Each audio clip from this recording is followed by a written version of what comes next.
26 opposition parties, Dr. Trivedi, are in Bangalore today and tomorrow. They are saying numerically, arithmetically, वो BJP से बड़ा है और ज्यादा है. इसको आप कैसे टेक ऑन करेंगे? अरिथमेटिकली तो नंबर्स तो ज्यादातर तो ऑपोजिशन के पास ही है. Those who are going to Bengaluru, this is not happening for the first time. If you remember, in 2018, the same scenario was there. Rather than much bigger scenario was there. You can take this. You can take this.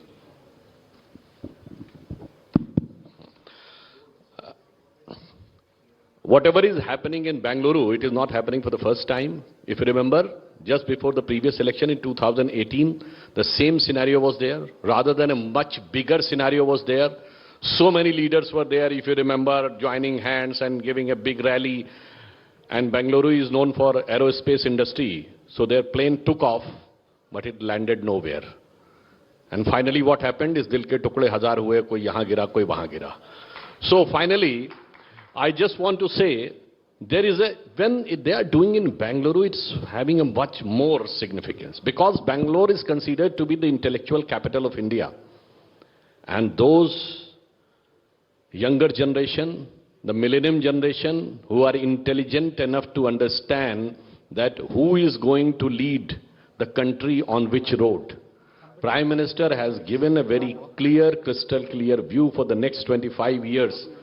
The Amrit Kal, that how we want to make India number one economy of the world with our heritage, pride of our heritage, strong and robust national security. On the other hand, I would just like to say, previously they met in Patna on 23rd of June.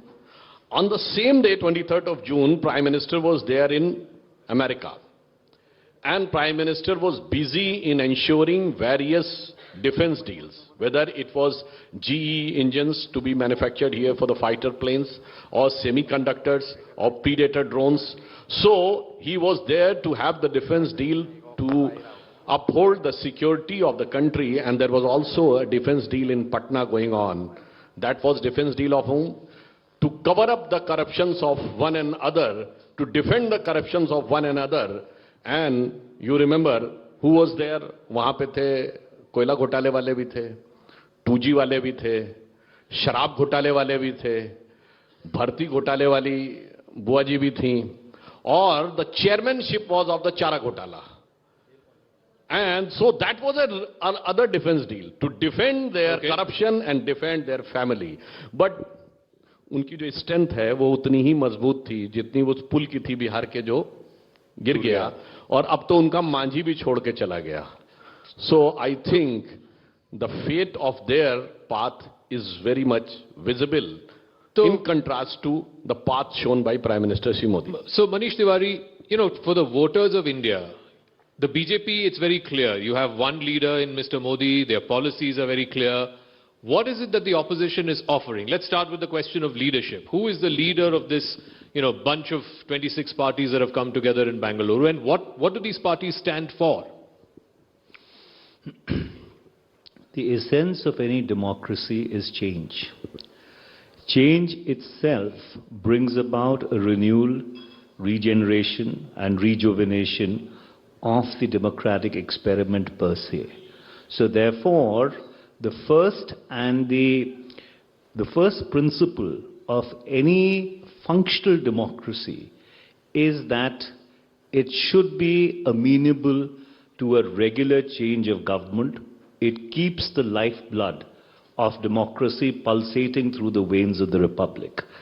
Number two, when you talk about alliances, we are talking about an alliance meeting which is taking place in Bengaluru. There's another alliance meeting which is taking place in Delhi.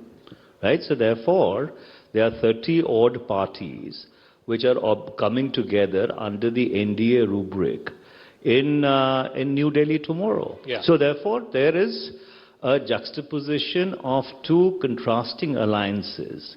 And if the BJP would have been all that comfortable as they claim to be, there wouldn't have been this panic, and panic almost bordering on paranoia in order to try and create or recreate the National Democratic Alliance, for which they have not cared over the past 9 years.